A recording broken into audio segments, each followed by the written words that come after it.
I'm Paul Goodman, running PX's Future of the Right programme, and let me explain what we're going to do over the next hour as we debate the question of whether populism is the future of the right.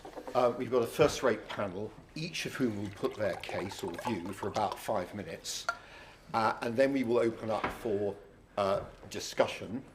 Questions, please, not statements, and we'll wrap up then in about an hour, and a special welcome to our online audience. I'm not going to, since we're short of time, waste time on very long introductions, but I'm going to start with Matt Goodwin, who you will surely all know, just not from his academic record, but from his incredibly energetic Substack, which seems to go powering into like inbox practically every morning. So Matt, welcome, and you can tell us, is populism the future of the right? Well, to be an academic, it depends on what we mean by populism, because having gone through the academic literature on populism, that word I know is often used to essentially discredit what I would consider to be fairly normal conservative positions and policies. Now, I think having said that, it is also true that the political realignment that is unfolding in Western societies is also one that is going to change the nature of conservatism and push it in a more populist direction, or what some people might call a national conservative direction, away from a liberal Tory patrician model. There is going to be an inevitable push for much more restrictive policies on migration, which we can already see. That's not populist. It's supported by 75% of Brits.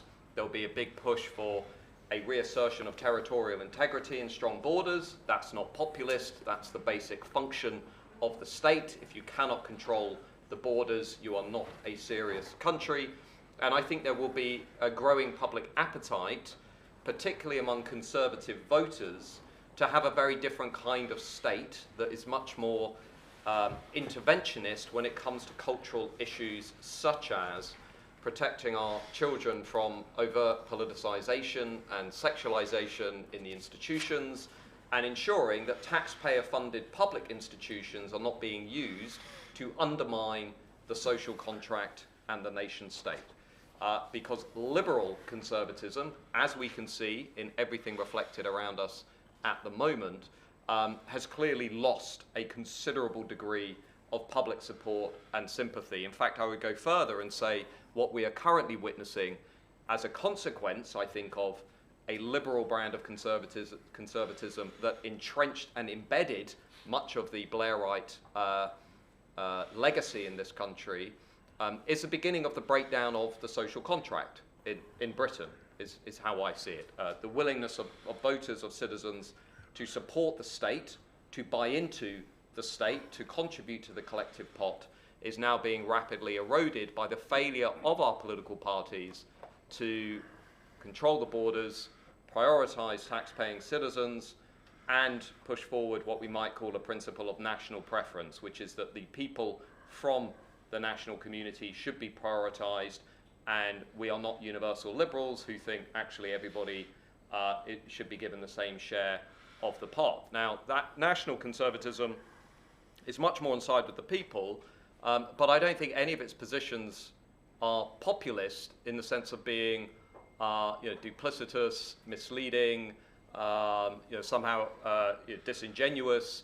I think it is just that we're living at a particular moment in time where the ruling class has moved so far to the cultural left, and by that I'd include much of the expert class, the creative industries, has moved so far to the cultural left that it no longer really understands where the average voter is on these issues, and so would often use words like populism and taboos like far right to try and control the supply of information, to try and control the debate. So yes, the future is, if you want to use the word populist, but actually I would say the future is national conservatism, not liberal conservatism, which is indistinguishable from the status quo that has governed this country for much of the last 30 years, because that has not worked for the vast majority of hard-working, tax-paying, law-abiding citizens in this country.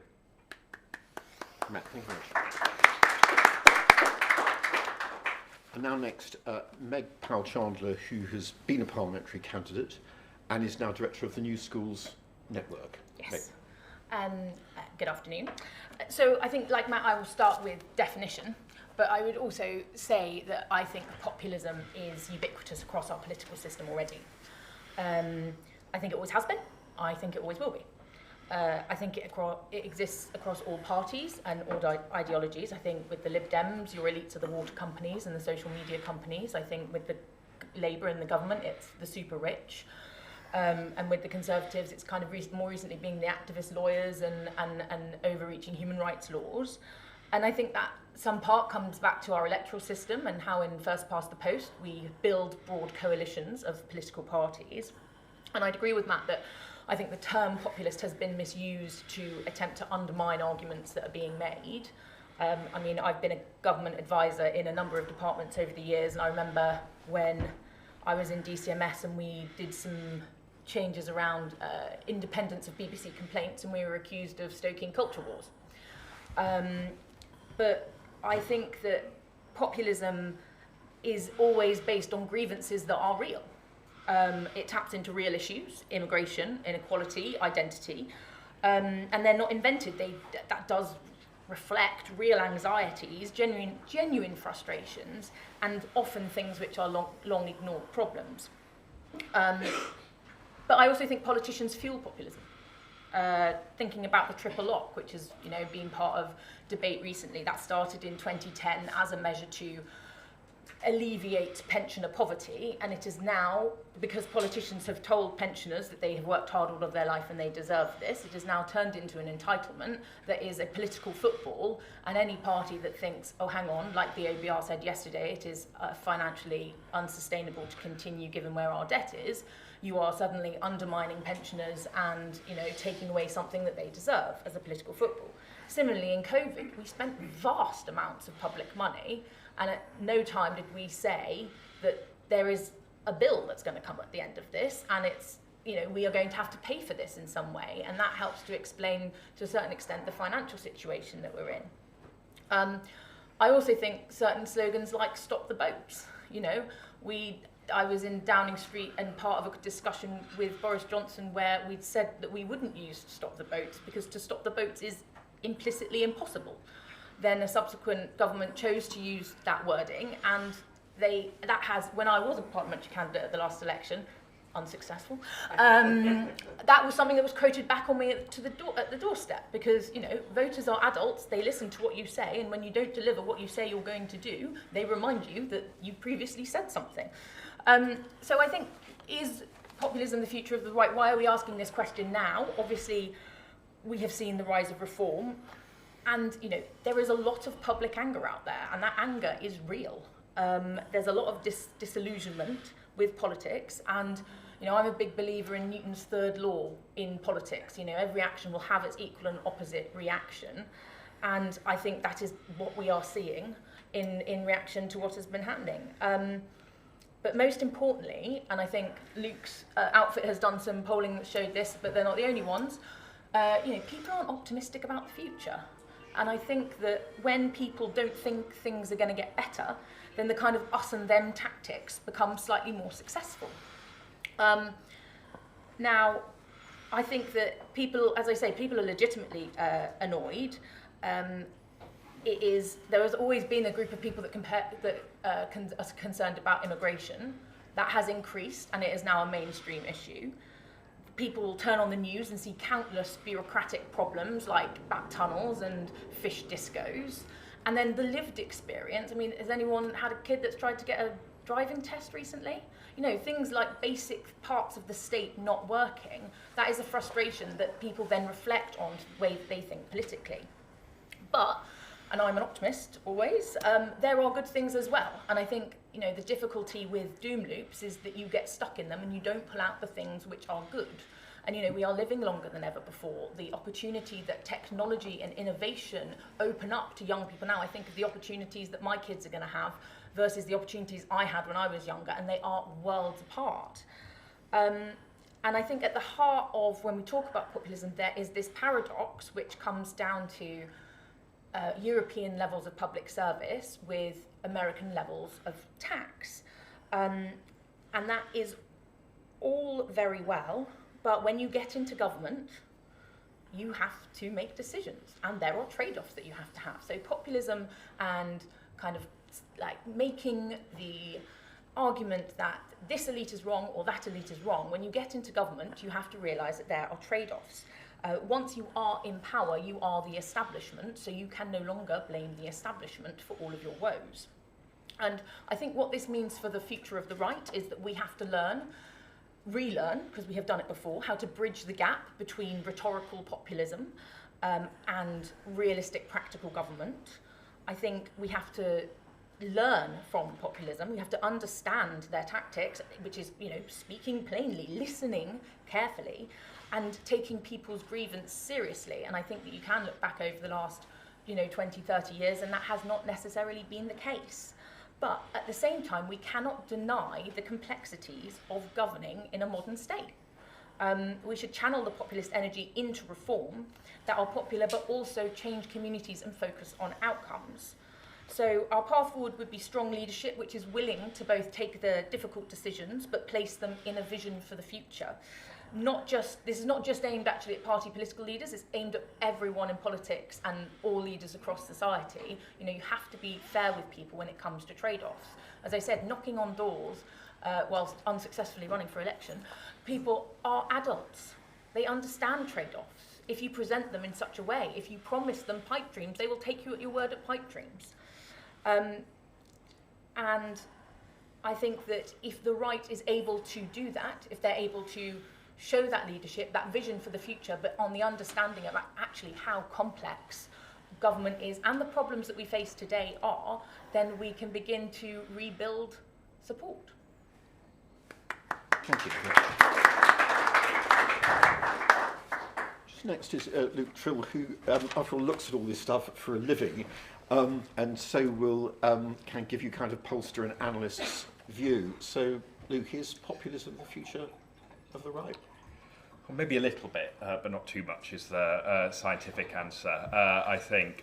Just to agree with both Matt and Meg, I think that the term is clearly overused and over-elastic. I think I've seen it used in the past year alone, everyone ranging from Rupert Lowe at one end to Keir Starmer on the other, and clearly a term which encompasses both of them isn't a particularly useful one. But I think what is abundantly clear, and we have, as Meg alluded to, a report out this week called Shattered Britain. And the reason that we gave it such a sunlit uplands feel in the title is twofold. One, because when you ask people to describe Britain in a word today, the most popular word that comes back is broken, followed by shambles, followed by messy. And if we are united by one thing, it is a sense that the status quo isn't working for us at the moment.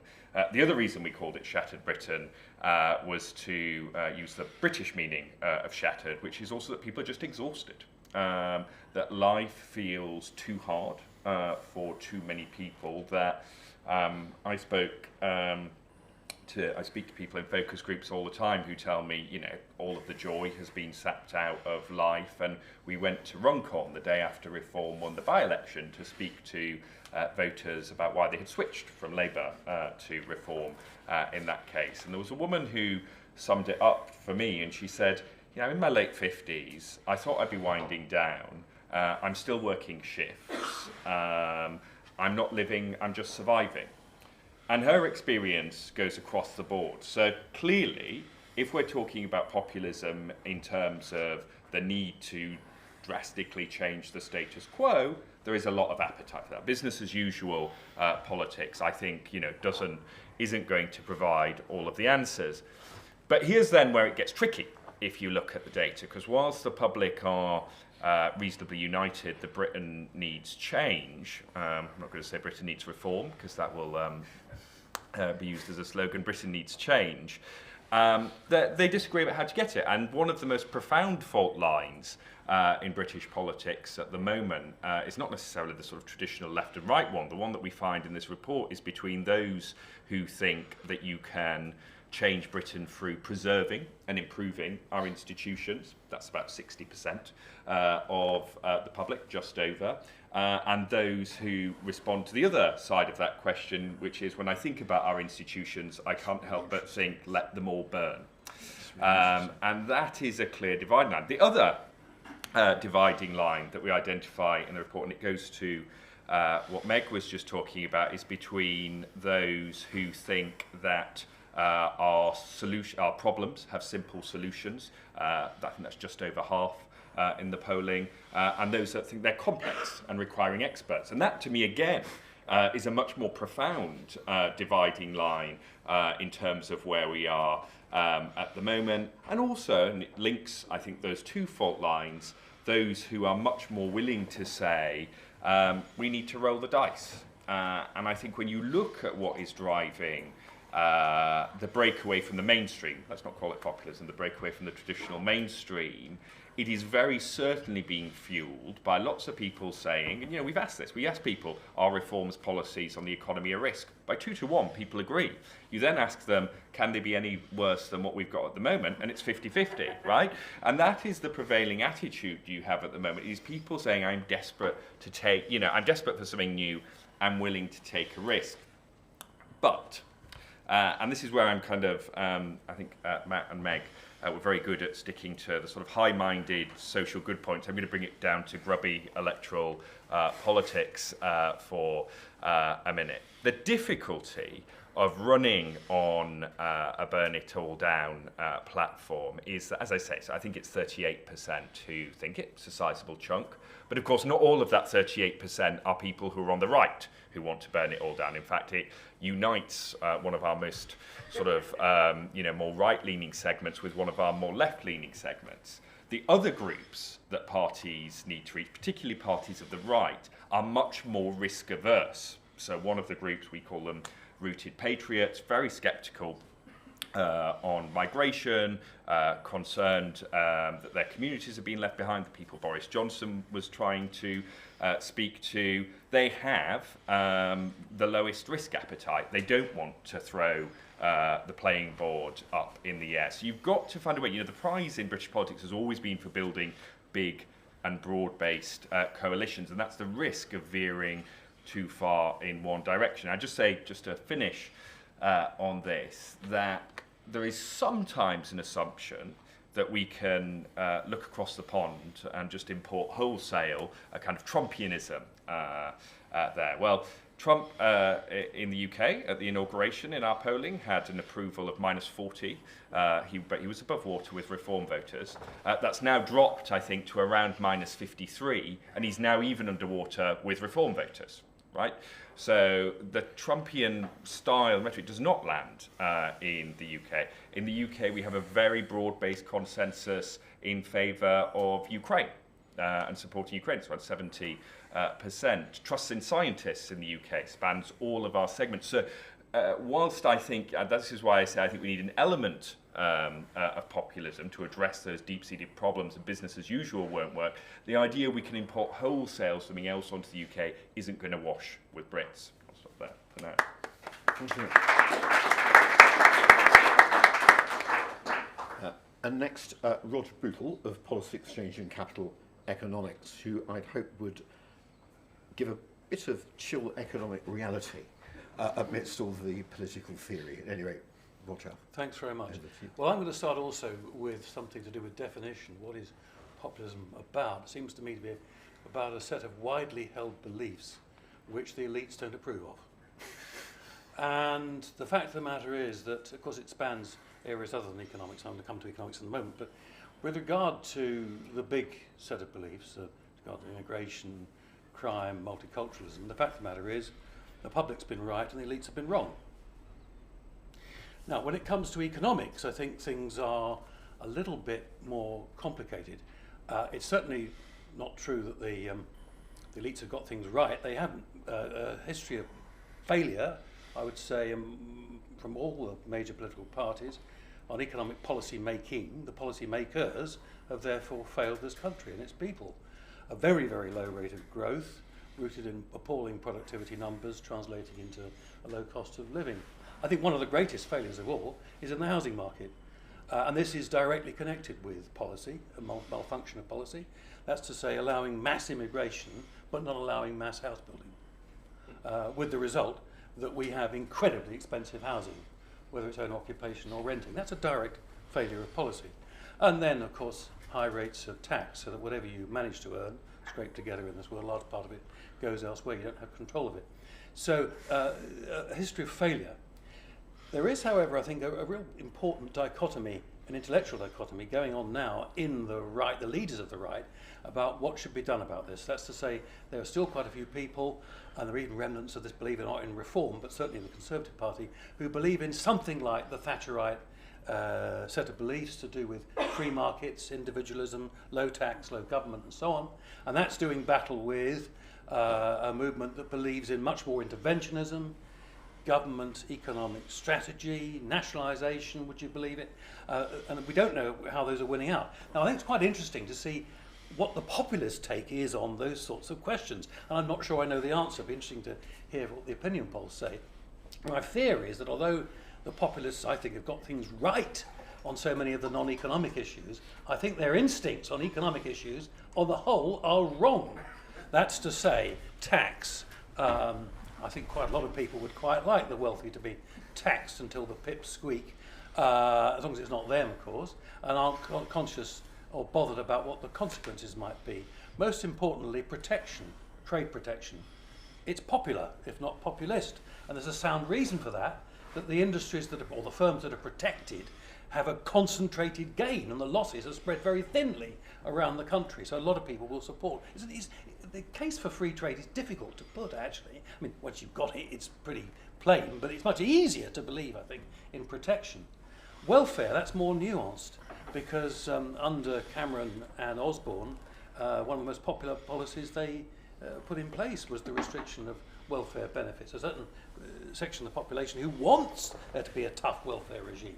But you can tell that's not everyone by virtue of what Nigel Farage has been saying on welfare benefits himself over the last few weeks. And that is my concern. It's my concern because this country faces two related problems. One is this incredibly slow growth rate, and the second is an appalling problem with the public finances, where the debt ratio is about 100% of GDP. Debt interest is the third biggest department of government spending and growing. And we've got somehow or other to get on top of that, and I think we'll only get on top of it by cutting government spending. I don't just mean little bits here and there. I mean reimagining the role of the state to get the share of government spending well down. Now, my question to everyone else, the politicians, is that popular? Is it populist? How can a party get elected on a programme like that? Can it just get elected and do it anyway? I don't know the answers. My suspicion is it's going to take a major crisis. We had a crisis in '76 when Britain went to the IMF. That laid the foundations, I think, for the Thatcher government. It made it possible, plus the winter of discontent. Of course, we had a crisis in 2012, the RM crisis. That helped to bring about a series of policy changes. We had wonderful policy under the Conservatives after 2012, and indeed under Labour for the first several years. We had the financial crisis in 2007-9, which made possible the austerity programmes from 2010 onwards. We also had a crisis, of course, a couple of years ago under Liz Truss and Kwasi Kwarteng. The trouble is, I'm not sure we drew the right conclusion from it. The conclusion the Conservative Party seems to have drawn is that you shouldn't go for tax cuts. The conclusion that they and everybody else should have drawn is you've got to cut government spending.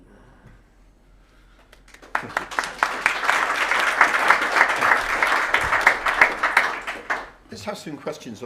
I've got one at the start, having listened to all these contributions. Is it fair to say there is now a growing consensus on the right around social and cultural things? So the right is becoming more restrictive about migration, more suspicious of multiculturalism, more inclined to get involved in issues like trans. Whether you think Reform or the Conservatives are convincing on these things is a different question, but that is happening. But that on the economics, there is considerable division, just as there was a few years ago at the National Conservative Conference, where you had some speakers speaking in favour of free trade and free markets, and others in favour of intervention and protection. Is that fair? Does that penetrate to anything? Who wants to come in? Matt? Yeah. I've got a few thoughts. I think the first thing about migration and culture, is there unity between what we might call the traditional right and the new right? Superficially, yes, but I don't think much of that, when it comes to the traditional right, is sincere. To be frank, I think a lot of people on the right say they want these things, but they don't really mean it. They're saying it because they want to get into power. I think the new right genuinely understands that we are losing the national community and what we recognise to be our home. And I think that is a crucial difference. It's one of authenticity and sincerity. The point, I completely agree with everything Roger says. I think the economic differences are slightly exaggerated because I think there are areas where we could slash spending and support those cultural and social goals. A few examples that we've learned this week. Okay, how would you dramatically reform the UK state and slash spending and change the status quo in this country? Well, let's think about why taxes are going to go up at the end of this year. Billions on net zero, 12 billion a year on universal credit welfare payments for people who are not British. More than half of the 1.3 million on universal credit are not even working, are not even contributing. 6 billion a year on social housing subsidies for people who are not born in Britain. 200 billion to 250 billion over the next decade on the costs associated with indefinite leave to remain. A disastrous policy that was made worse by Boris Johnson's decision to open the floodgates to low-skill, low-wage migration, which even the Office for Budget Responsibility now accepts is a net fiscal cost. 1 billion a year policing the small boat crisis, 150 million a year on translation services for the NHS and public institutions, because we have 1 million people in this country who cannot even be bothered to learn the national language. So right there, you can look at, I need to add all of that up, but let's say somewhere around 80 to 100 billion that you could start to save by actually embedding a political program in this country which looks after and prioritizes the people from this country and works to keep them safe. I think that is the kind of stuff the right needs to get to, where we can say, okay, we might not all agree with, everything that comes with free markets, because Thatcher got a lot of things right, but let's be frank, there were a lot of costs there. There were a lot of distributional costs that weren't quite figured out. But there are areas where I think we could collectively say this makes much more sense than the status quo that has been imposed on hard-working, law-abiding British people for the last 30 years. Right, who wants to come in next?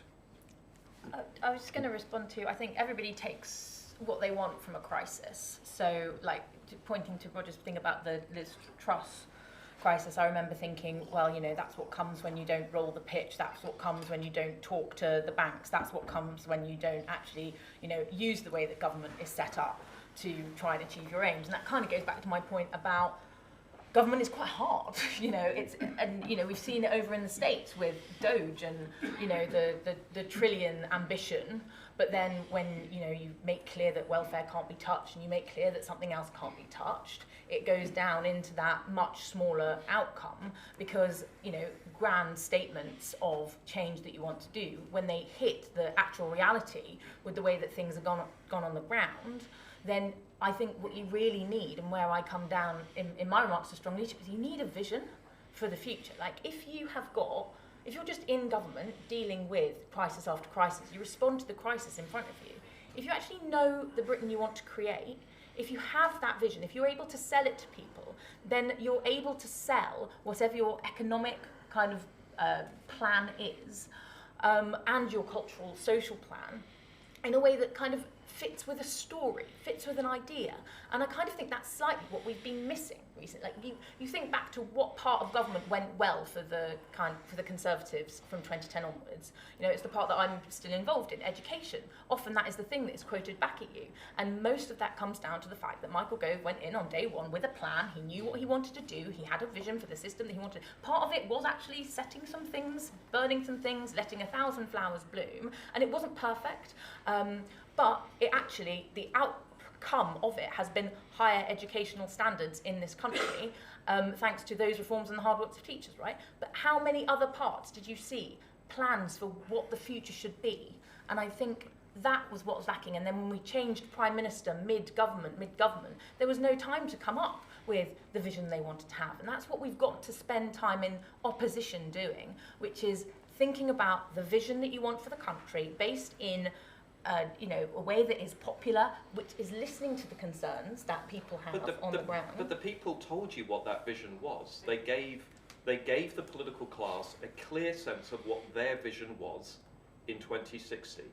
And the Conservative government, particularly of 2019, decided to say, no, we don't agree with that vision. We're going to do the opposite of that. So we keep coming round and round in this debate. The British people said very clearly, we want to be a self-governing, independent, sovereign nation with less immigration and control of our borders. That was the vision. The governments that followed decided, no, that's not the vision we want. We want another vision. But the British people told you what story they want.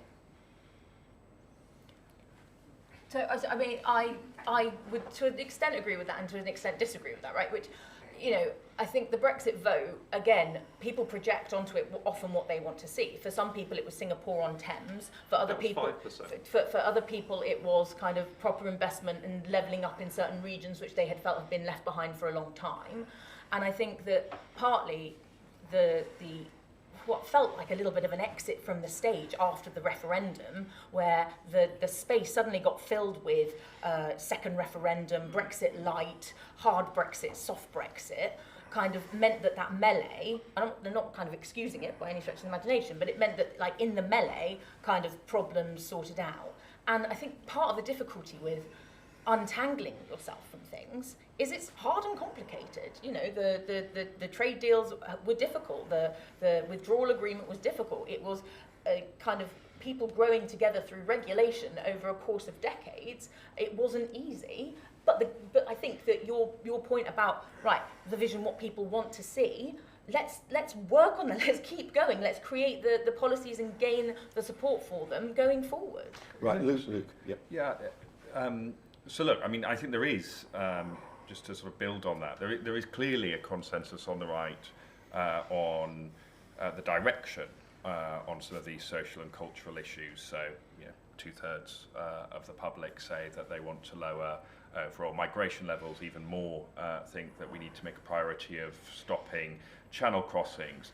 But I think it's possible to overclaim the degree of consensus on the right, and I think sometimes people on the right overclaim public support for quite how far the debate has gone. So let's look at some of the other elements of the sort of cultural debate, the debate about what constitutes Englishness, for instance. We know that actually around 3/4 of the public think that people of different races can be English, and that includes a big chunk of conservatives. They don't have any truck for this idea that Englishness becomes defined by the colour of your skin. Similarly, on things like whether the rioters last year were speaking for ordinary Brits. Again, a majority of the right don't agree with that, but there is a chunk who do think that violence was justified. It's a minority, but I think we've got to be really careful about, there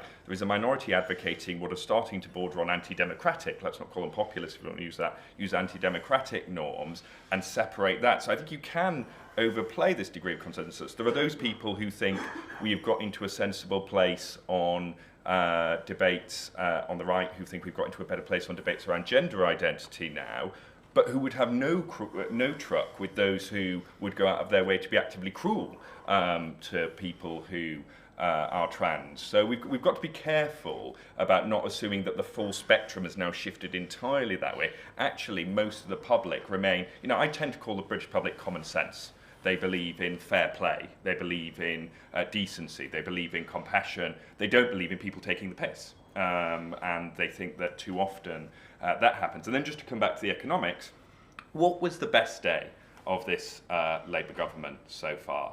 Do you know? Can any of you think what it is? It was when they nationalised the Scunthorpe steelworks. And I actually spoke to people in Scunthorpe in a focus group just after that, and they were like, they have saved our jobs. They have stepped in to take control of a key area of the economy. And my view is that if you look at the polling data, actually moving to the left on economic issues is probably where reform need to sit, because that is the biggest quadrant. It's an extension of that Boris Johnson coalition. And that's going to be a difficult thing for them to square going forward. It might open up the space for the Conservative Party to become the party of the economic and social right there, although that is a much smaller quadrant, I should say, than what's known as the authoritarian left one. Roger, anything or should you? Well, I very much agree with what you just said. My problem is that I think if Reform and Farage do move to the left economically, as they appear to have been doing, that might win them votes. I don't think it's going to win us prosperity. It depends what view you take on how to run a country. And I think there are certain instances, Scunthorpe may be one of them, where it's actually advisable and economically advisable, and there's also defence considerations, to take over a particular industry. There are some utilities I can think of that might fit the bill there as well. But the difficulty is always stopping that. Where do you draw the line? And I wouldn't want to see reform going down the line of substantial nationalisation. That is both expensive and in the end it brings inefficiency, which we ought to be remembering all too well in this country. Right, now who wants to come in? I'm going to take two at a time. It would be very helpful if you identified yourselves and asked questions rather than made speeches. So I'm going to take that gentleman there and then the one here. So. My name's Michael Stephen. I used to be a Conservative MP. Would you agree that the problem the Conservative Party has today is that it's really too broad a church, and that the left wing of the party has pulled it so far to the left that it has created a vacuum on the centre-right of British politics into which Nigel Farage has stepped? And the big battle between now and the next general election is going to be for the leadership of the centre-right of British politics. Is it going to be Farage or is it going to be Badenoch, or are they going to fight each other to the death with the result that Labour gets another term? Yep. Rod Cowan, freelance writer. I was interested in your thoughts on your research on Englishness. I wonder if you did similar research on Britishness. Oh, okay, we're going to have Englishness and Britishness first, or what was basically the Reform Conservative Coalition question. Who wants to come in on Very briefly. Matt. I mean, just because voters say something doesn't mean that thing is right. The public aren't always correct. And I can't redo the Englishness, Britishness debate again because we've had it for so long, but you can identify, Britishness is a nationality. Everybody can identify as Britishness. Englishness is an ethnicity. They're very different things. That's not to say somebody who isn't white cannot be English or identifies English, but it is to say that there is a distinctive English ethnicity. I think that is empirically correct, historically correct. It doesn't mean voters are correct in saying, well, anybody can be English. Opinion polls are useful, but they aren't always accurate. The other thing about this coalition, which I think is the million-dollar question, well, inevitably the Conservative Party will have to fundamentally change because the Liberal One Nation side of the parliamentary party that presided over what I would consider to be the fiasco of the last 14 years have shown themselves to be woefully out of touch with the country. So I suspect what will happen is Reform will remain upwards of 30% in the national polls, and people will start to jump ship from the right of the Conservative Party, or there'll be some kind of confidence supply arrangement between those people at the next election, which will then set the stage for a longer-term realignment of the right, and it will essentially be a correction, forcing the right to become much more in tune with where the vast majority of British people are. And that has been happening globally. It's happening in most Western democracies at the moment. If you look, it is the liberal, centrist, centre-right parties, but loosely centre-right, that are losing across the board, and it is national conservatives who understand the imperative of providing cultural and national security who are winning at the polls. And never underestimate the potential for radical change. I remember conversations before Brexit where I was on panels with pollsters saying, oh, well, the people will never vote for this because the Brits don't like radical change. Or before 2019, well, actually, they do want a second referendum on Brexit, and it's not as simple as that. Actually, when the British people want something, that reassertion of popular sovereignty really does tend to come through. And what the British people are saying very loudly in every single survey, in every single opinion poll, is they want mass uncontrolled immigration to end, they want control of their borders, and we speak about fairness, they want a system that is not forcing them to subsidise people from outside of this country who are not contributing to this country. Who wants to?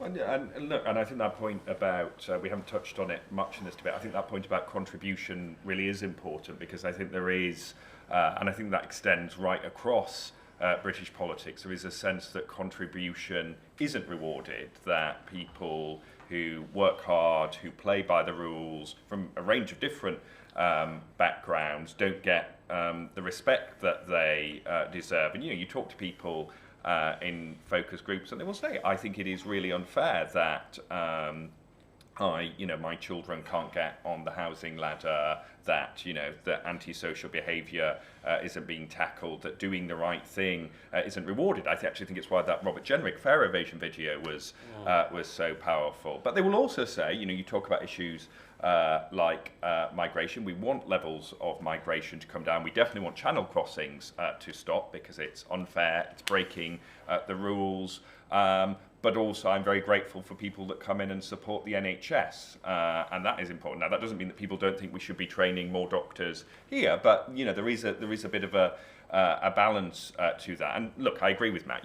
Opinion polls aren't everything. I mean, they are everything I do, but they're not everything. But I think at the same time, then in these debates, we've got to be careful about when we are or we aren't talking about the will of the people, because that is reflected in opinion polls. You've got to look at that. And just on the point about the Conservative Party, I always find this interesting, because this is not my area of expertise, but if you were to look at the composition of the Conservative Party and Conservative MPs, I would say it has been drifting right in terms of the composition of MPs. Let's look at 1997, the number of the debates on Europe. The party was fundamentally split on it. It certainly wasn't split by the 2019 parliamentary party intake. Thatcher obviously had the whole series of wets to contend with.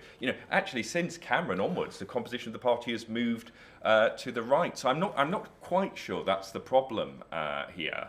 It might be that people aren't then implementing that agenda, but the Conservative Party is very definitely, I don't think, if you look at the parliamentary party now, is certainly compared to 1997, certainly compared to 1979, not more one nation left. And I would just add on the polling point, which is what polling does, it shows you people's opinion at a particular time. I think if we don't think that politics has got the ability to change people's minds, to move people, then what are we doing here?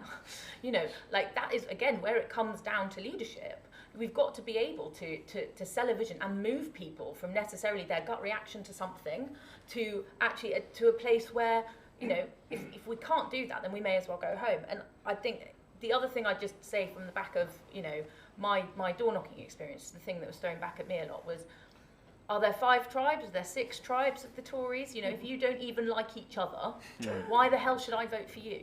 So I also think that there is something that we have got to be realistic about, that if we are so internally focused about what is the right side of this or what is the right side of that, then we aren't talking to the people who we are attempting to get to support us. There's an online question from, you can't all see it, but I can, from Henry Olson, who's an Ethics and Public Policy Centre Senior Fellow. So I'm going to ask if this question can magically appear. If it can't, then I'm going to go to the audience. So is Henry's question going to appear from anywhere? He's gone. Right. That makes life a lot simpler. I'm going to take the gentleman there with his hand raised, and someone at the back, because they always lose out. Who's you, sir? Yeah, with a beard. Yeah. Hi, my name's Ben. I work for a public affairs consultancy, but I'm also a young Conservative in High Wycombe, actually. And my question is, we are very much seeing a rise in populism among young people. So my question is, what do you all think the party should do to fight populism among young people specifically? Okay, and the guy at the back with the bit here. Thank you. Ian Welby, Conservative activist. I guess I'm interested in the panel's view as to how much there's a risk of conflating the rise of populism with truly terrible recent Conservative decisions in government. So I guess if you look at the view that the rot set in the last 4 years, be it Chagos, being grooming gangs taking place under Kemi Badenoch as women and equalities ministers, right through to, of course, handing Labour power with net immigration in the hundreds of thousands. If you run a counterfactual that some of those decisions hadn't been made and manifestos had been stuck to, would we be talking about the rise of populism, or would we be talking about a one-term Labour government to getting back the natural party of power? Right. Who wants to? It's young people, and the counterfactual. Who wants to? Well, I mean, on the counterfactual, kind of said that it kind of goes back to my point earlier, which is if you say something, people will hold you to that. Cameron on the tens of thousands, when Osborne had an economic model that was based on higher migration than that fueling an economic growth, right? You've just got to be straight with people, because people are adults and they will follow through. The other thing I'd say just on the 2019, the one thing we haven't really spoken about here is COVID. Back to Roger's point, like COVID could have been a disaster. It could have been the thing that shocked everyone, but the government didn't let it. And the most popular thing that the government has ever done was lockdown. Like, in terms of the history of government opinion polling, locking people in their own homes was the most popular thing it ever did. Well, a quarter would still like us to be there. Just, yes. sorry. No. The counterfactual is fascinating, because I often wonder, well, what would have happened post, 2016, had you had governments that had recognised where the public were on those issues and delivered on that mandate? A few decision points. Government is hard. Well, okay, there was still a specific decision taken by the Conservatives to even remove the requirement for British companies to advertise jobs in this country before advertising them overseas. That's not conservatism. That's the opposite of conservatism. So there are decision points that you look at and you think, okay, maybe the voters aren't fully aware of everything that happened, but what they do know is that the model that was then imposed, particularly post-2019, was so opposite to where they thought the country was going that obviously it handed Nigel Farage an enormous open goal, because 81% of all migration is now coming from outside of Europe. The vast majority of that is low skill, low wage, and is non-contributory. We hear about NHS contributions, only about 2 or 3% of all visas in this country are going to those jobs. So I just think, the British people are not idiots. They can see what's happened, and what they're looking for is not for somebody to come in and say, we're going to burn down the institutions, but for somebody to come in and say, we are going to fundamentally change the status quo in this country, which will mean leaving the European Convention on Human Rights, reforming the Blairite legacy, entrenching a principle of national preference in everything from housing to the economy, ending this welfare regime, and so on and so forth. That's, that desire for radical, not revolutionary, and I agree that the Brits are not revolutionary, but that desire for radical change is palpable. And just lastly on young people, is it actually bad that young people are crying out for radical change? Because if you're under 35, you've basically been, pardon my, the language, but you've been screwed by this social contract. Isn't it a good thing that the young people are radical? Because in the housing sector, they've been lied to consistently, and they're still being lied to. Labour are saying they're going to build 1.5 million homes. Okay, we built 200,000 homes last year, and we're running net migration at 431,000. Like, you don't need to be a mathematician to realise those young kids aren't going to be getting onto the property market anytime soon. And meanwhile, they're having to pay into a social contract that appears more interested in subsidising people who are breaking our laws and not making a contribution. Like, bring on the radicalism. Like, I want young people to be radical in this country because they've been sold down the river. But I also think that sometimes you have the correction, but you have the reaction to that, right? So in 2016, you're right, there was a mandate delivered. Then you had an election in 2017 where Theresa May went out and said, you know, give me the parliamentary party to deliver a Brexit vision. And people said, no, thank you very much. Actually, we're going to give you a hung parliament and new to your ability to do so. You want to build houses. You see vast swathes of Oxfordshire and places where Conservative councils built houses for people so that young people could get on the housing ladder, and they were all voted out at the next election, with the Lib Dems coming saying, don't worry, I'm not going to build on this green and pleasant land. And so there's always a reaction to these things, which then inform the next kind of play. Roger and Luke. Yes, just building on this point about young people, I very much agree with what you said. The fact of the matter is, young people, I think, have had a pretty raw deal. They lose out with regard to housing. A lot of old people, who are the focus of politicians' attention with the triple lock, have actually done extremely well over the last decade or so. They've got protected pensions, they've got accumulated work-related pensions, they've been on the housing ladder, and so on and so forth. There's a real problem, actually, politically, I think, that the governments of the last 10 years have underemphasised the importance of contributing to the prosperity and the future prospects of our youth. So I'm not at all surprised that lots of young people are getting radical, and I absolutely agree with you. Bring it on. Luke. Well, two things. I mean, one, on young people, I mean, there is a lot of focus, I think, rightly, and we've done a lot of work looking at young men's feeling of alienation, and lots of young men, not just in the UK, but around the world, drifting to what you might call the more radical or populist right, depending on your terminology. We also shouldn't forget young women, though, as well. And actually, the greater divergence, if you look at the figure, is young women becoming much more liberal and left-leaning. And if you look at our latest polling, we've had the Greens leading with Gen Z women since the start of this year as well, and they're opting for a different solution. Now, look, I think, again, it's a bit like what I started by saying. I think both the groups are united with their dissatisfaction with the status quo. They don't think the social contract works, but they're coming to different answers. And, I mean, to your broad question, if you want to stop it, and I'm not making a judgment on whether young people are right or wrong to want it, but the way you stop it is you have to show the mainstream can work, right? You have to show it can deliver, and that's the same for everyone. How do you stop people rolling the dice? You convince them that I'm now mixing metaphors, their hand that they've got is good enough and they don't need to swap it out. And just on the counterfactual point, and look, I think it's a really interesting one. You've got to remember that how many incumbent governments got re-elected last year? I mean, it was very few. It was a very bad year for incumbents, people that seemed invincible, like Modi lost his parliamentary majority as well, and the cost of living crisis legacy of the pandemic hit them as well. But there were also, look, there is no doubt that failure to control migration, failure to meet that pledge to stop the boats drove the rise of reform. But let's imagine a situation where we leave aside policy failings and we just look at three, well, one of them was, but let's look at three events. Let's assume Partygate didn't happen.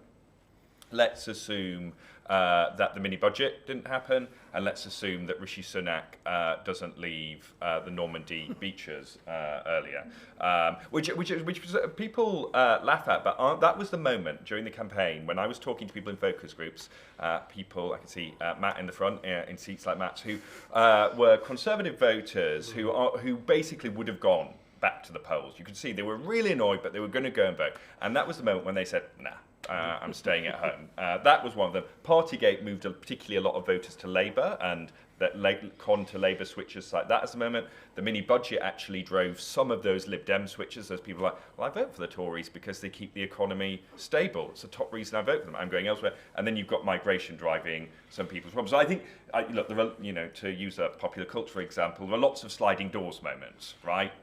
Lots of which would have made a difference. We've probably only got room for one more. I'm going to take the lady there. Yeah. Hello, my name is Dima. I'm a Thatcher Fellow at the Centre for Policy Studies. My question is about, we can see populism in government, it's now moving away from being on the edge towards being in the centre, and it's a bit amateurish. There's so many splits, for example, the fallout between Trump and Musk, or the fallouts in reform, and I wonder, will they take that into government as well? There's so many splits, that cracks within populist movements. Thank you. I think this is basically asking, is reform so internally divided that although voters might not notice it now, they will in government? If it happened, anyone got a view? Well, all I will say is it might not matter that much if the other parties look divided as well. And, you know, the party people are most likely to say divided at the moment is Labour, rather than Reform, and then the Tories, then Reform. I'd also say that I listened to the radio very little in the 2024 election, but every time I turned it on, I was being told of the latest opinion poll that said Labour were going to win a landslide. And we seem to be talking a lot about polling in this country, a lot more, which I think comes from the fact that, look, actually people maybe not have listened to grievances as much, but we seem so focused in the news about Nigel Farage's impending threshold covering into Downing Street, and that is 4 years away. And the only thing I'd say is, like, we are not passive in this. We're not passive observers. We're actors. Like, everybody has got, lots of things can happen in that time. I think if we sit back and just watch it play out, that might be the way that things happen. If that is where the poll's going, it's creeping up, it keeps going. But that suggests that there are no other actors in play here, and those actors have got to do something if they would like to stop that from happening. Matt, Roger? Mm-hmm. Well, there's another thought experiment, which is the next election, and I agree, I think, with what Roger was alluding at during his opening remarks. I think the next election could probably come a lot sooner than we think if the markets start to react to the economic situation in this country, and it's not difficult to see a chain of events that would unfold that would leave us, take us back to the ballot box a lot sooner than we might think. Do Reform have the ability to govern is the million-dollar question in the UK. I think what you would want to see would be something similar, not to everything that Trump did in office, but in preparing for Trump 2, something similar in having a well thought out program for government, first 100 days, appointments, policy priorities, what does the grid start to look like, etc., etc., what's the first year looking like before that election is held. Because I'm of the slightly different view, shock horror, but I actually think Reform's vote will continue to creep upwards. We'll have tax rises in the winter, small vote numbers will keep going up, the Afghan scandal will start to cascade, people will start to realise what's been going on, that it's implicating all of the parties, the state has been engaged in a massive cover-up. I think the broader context in this country is going to be more managed decline. Public services will continue to be under strain, and all of that will add to Reform's vote. There's no reason to believe it will lead to some kind of, resurrection for the Conservative Party, and Labour will increasingly, I think, be divided between the Labour and the Corbyn Sultana type crew and the sort of sectarianism that's emerging in a very worrying way in British politics, and that too will help Reform. So my assumption is it won't be on 31, 32, but it will be closer to 40 as we get to the end of this year and as we head into what may be an election, not too far away at all. Roger. I think that's quite possible as well.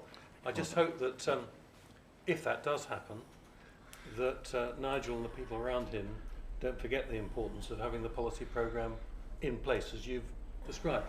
And I say that as I won't say I'm a close friend, but as someone who's known Nigel for a long time, an admirer of his. There aren't many things to hope for in this country at the moment, I'd say, but a properly led, proper programme from the right of radical reform is one of the things that we could hope for, I think. But I fully subscribe to the theme of the question. That's to say, and it's unsurprising, isn't it? If you come from absolutely nowhere, which he's done, and you built this party up to position in the polls, that's been the priority, developing a policy programme. He's done wonders as it is. I excuse all that as long as it comes. Well, thank you very much. I've enjoyed this tremendously. My own answer to the question, in the terms posed by Matt at the beginning, would be, if you look at the last 15 years, there's no doubt about it, the trajectory has been away from liberal conservatism towards something that's more like national conservatism. A question floating around this debate will be, who delivers it? Is this a revolutionary party, so to speak, because the institutional parties just don't carry any credibility and are best gone and can't renew themselves? Or is it one of the institutional parties because it can renew itself? and that's a question that's beyond my pay grade. You must all make up your minds for yourselves, but thank you very much for coming, and I hope you'll appreciate your panel.